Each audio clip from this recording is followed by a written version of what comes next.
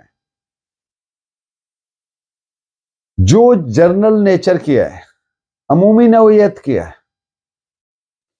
Section 189 special نوعیت کیا ہے، جس میں جو کرمنل انٹیمیڈیشن ہے وہ پبلک سرونٹ کو آبجیکٹ اورینٹڈ ہے کہ وہ یہ کرے، یعنی اس کو انڈیوس کر کے، مجبور کر کے کہ وہ کوئی فیل کرے یا ہونے دے یا ڈیلے کرے وغیرہ، جو اس کی سرکاری چیز سے جڑا ہوا ہے. سیکشن 44 PPC میں ورڈ انجری کو ڈیفائن کیا گیا ہے، جس سیکشن کی انجری کی ڈیفینیشن کیا ہے کہ کسی شخص کی باڈی، جسم، مائنڈ یا اس کی شہرت کو غیر قانونی نقصان پہنچانا. کسی شخص کی باڈی، مائنڈ اور ریپوٹیشن کو انلیگل ہارم پہنچانا انجری کہلاتا ہے، جیسا کہ سیکشن 44 میں ڈیفائنڈ ہے. سیکشن 189 PPC کے سینس میں یہ ایسرٹین کرنے کے لیے، تعین کرنے کے لیے کہ تھریٹ کیا اس نوعیت کی تھی کہ جرم 189 بنتا ہے کہ نہیں بنتا.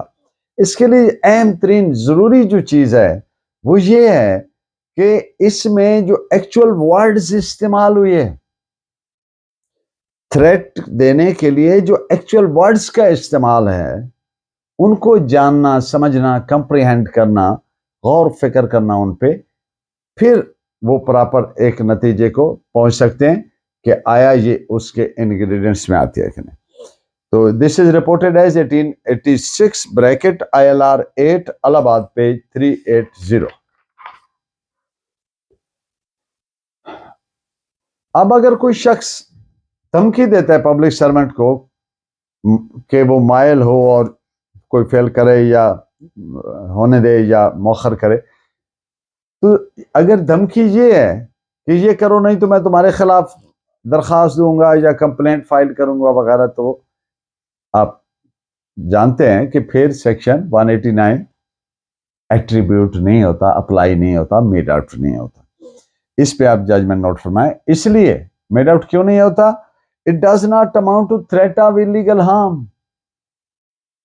جو ضروری چیز ہے کہ باڈی کو کوئی نقصان پہنچانے کا اس میں ایلیمنٹ نہیں ہے. تو اس پہ آپ کیس لا نوٹ فرمائیں. AIR 1928 لاہور 139. آج کا ہمارا میکسم ہے سبسٹینشل کمپلائنس، ڈاکٹرن آف سبسٹینشل کمپلائنس. جب تعمیل میں کوئی پروسیجرل فالٹ ہو جاتا ہے، فلا ہو جاتا ہے، لیکونا ہو جاتا ہے، جس فالٹ کا جو ڈسپیوٹ ہے ان ایشو، اس پر کوئی ایڈورس افیکٹ نہیں پڑتا، اور آبجیکٹ جو ہے کمپلائنس کا وہ پورا ہو جاتا ہے.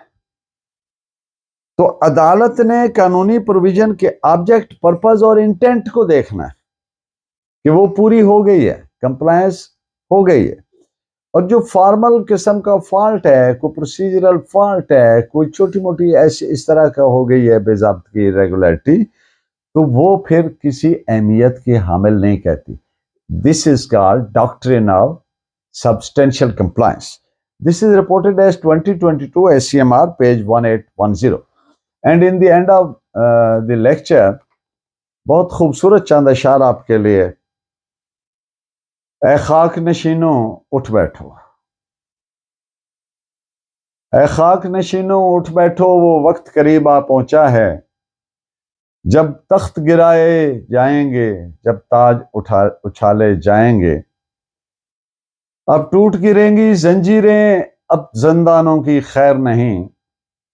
اب ٹوٹ گریں گی زنجیریں، اب زندانوں کی خیر نہیں. جو دریا جھوم کے اٹھے ہیں، تنکوں سے نہ ٹالے جائیں گے. کٹتے بھی چلو بڑھتے بھی چلو، کٹتے بھی چلو بڑھتے بھی چلو، بازو بھی بہت ہیں سر بھی بہت، چلتے بھی چلو کہ اب ڈیرے منزل پہ ہی ڈالے جائیں گے. Thank you very much. Please keep watching and guiding me by your valuable comments. اللہ نگہبان.